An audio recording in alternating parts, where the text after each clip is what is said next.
आपने शंभू को शिवा के खिलाफ भड़काना है। आपने शंभू को इस बात का यकीन दिलाना है कि शंभू राजे के लिए आलमगीर औरंगजेब से बड़ा नेक दिल और रहनुमा झापना कोई भी नहीं है। याद रहे, अगर शंभू हमारे साथ हो गया और शिवा के खिलाफ हो गया, बिना किसी जंग के धक्कन हमारा होगा। चलिए हवेली चलते हैं। युवराज क्षमा, लेकिन फरमान के अनुसार आपको अपने वाड़े पर जाना चाहिए। सुबह से आपने हमारी तरफ देखा भी नहीं है। हमें कितना बुरा लगा होगा, सोचा है आपने? येसु हम समझ सकते हैं, लेकिन सुबह आपने मोगरे के फूलों को हाथ भी नहीं लगाया। हमने आपको भगवान का प्रसाद दिया, वो भी आपने मना कर दिया। पिताश्री का खत पढ़ने से भी इनकार कर दिया। उन्होंने कितने प्यार से भेजा होगा। युवराज, और कितने दिनों तक आप अपने आप को ऐसे बंद करके रखेंगे? शायद हमारे नसीब में ही ऐसे रहना लिखा है। ऐसी बातें सामान्य लोग करते हैं, लेकिन युवराज, आपको ऐसी बातें शोभा नहीं देती। नाखून और दांत निकाले हुए शेर के बच्चे को भाषा कहाँ होती है? अगर वो गुर्राता भी है तो उस पर ही लोग हंसते हैं। आप ऐसा मत सोचिए युवराज। अगर पिताश्री ने आपको यहाँ भेजा है तो इसका मतलब है कि उन्होंने इस बारे में पूरी तरह से सोच लिया होगा। क्यों भेजा, ये सिर्फ पिताश्री और माँ जगदम्बा को ही पता होगा। युवराज, माँ जगदम्बा का वही जलता दिया आपकी ओर आशा से देख रहा है।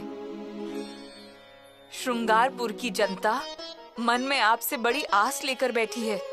जहां हम अपनी खुद की अपेक्षा पूरी नहीं कर पाए, वहां हम जनता की अपेक्षा कैसे पूरी करें? आपको याद है आपने क्या कहा था? मुख दर्शन की विधि के बाद उस रात को आपने हमसे कहा था कि हमारी जनता हमारे बच्चे हैं। कहा था ना आपने? तो फिर बताइए हमें, क्या माँ बाप कभी अपने बच्चों को कहीं छोड़कर जाते हैं? कितनी भी कठिन परिस्थिति क्यों ना हो, लेकिन माँ बाप हमेशा अपने बच्चों के बारे में पहले सोचते हैं। सोचते हैं ना? लेकिन हम तो यही तो हम आपसे कहना चाहते हैं। आपकी हिम्मत, आपका धैर्य, आपकी शक्ति, ये सब कुछ है आपके साथ युवराज। लेकिन अभी आपने ये सब कुछ एक कोने में रख दिया है। सिर्फ क्रोध को चुना है।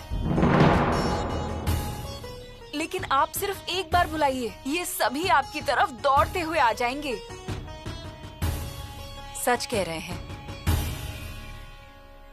चलिए, अब हमें हमारे मुस्कुराते, शरारती और शौर्यवान पति के साथ श्रृंगारपुर में घूमना है। और हमारे मायके के लोगों को भी देख लेने दीजिए, हम दोनों को साथ घूमते हुए। और एक कर्तव्य परायण पति के साथ मायके में घूमते समय एक स्त्री को कितनी खुशी का एहसास होता है, ये आप कभी कल्पना नहीं कर सकते युवराज। चलिए चलिए।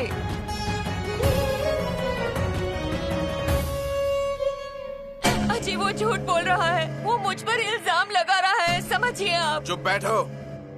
अब जो कुछ बोलना है सभा में बोलो। सभा में बाद में, पहले आप हैं। आपने ही मुझे इस तरह सबके सामने खड़ा क्यों कर दिया? क्योंकि गलती तुम्हारी है। तुम उस आदमी के साथ प्यार का रास रचा रही हो और मुझे से पूछ रही हो कि चौराहे पे क्यों खड़ा किया है। क्या तुम्हारी पूजा करनी चाहिए मंदिर में रख के? मैं ये सब नहीं सुनूंगी। सच झूठ का फैसला हो जाएगा। मैं परमेश्वर की सौगंध खाती हूँ, मैं बिल्कुल सच कह रही हूँ। मुझ पर इस तरह इल्जाम मत लगाइए। मैं आपके पैर पड़ती हूँ। हे विठ्ठला, हे पांडुरंग, मैं हर साल आपकी यात्रा करती हूँ। आपके नाम के बगैर एक पल भी नहीं गुजरता मेरा। एकादशी भी करती हूँ। आज भी एकादशी है और आज ही आपने मुझ पर ये संकट डाला। समय आने पर मैं जान दे दूंगी, लेकिन मैं इस कलंक को स्वीकार नहीं करूंगी। चुप रहिए। गणवजी राजा आ रहे हैं, जरा शांत हो जाइए। उन्हें बहुत ज्यादा शोर पसंद नहीं है। हाँ,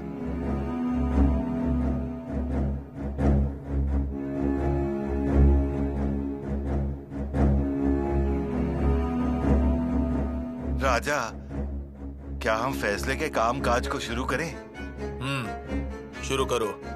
तुम दोनों सुनो, आओ आगे आओ, आगे आओ। सुपाल, सत्यभामा, आप दोनों आगे आइए। क्या हुआ भाई? क्या फरियाद है तुम्हारी?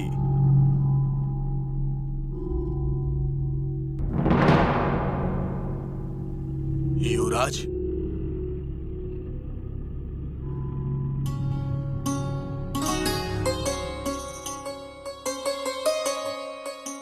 युवराज, बहना बिल्कुल सही समय पर आए हैं। एक फैसला हो रहा है। अब आप आए हैं तो आप ही कीजिए। हम और न्याय करेंगे? गणोजी राव, फिलहाल हमारे नसीब में सिर्फ देखना है। हम क्या फैसला सुनाएंगे? इससे अच्छा आप शुरू कीजिए, हम चलते हैं। युवराज, हमारे भैया कितनी विनती कर रहे हैं, फैसला मत लीजिए, लेकिन यहाँ बैठ तो जाइए। जी हाँ, आइए।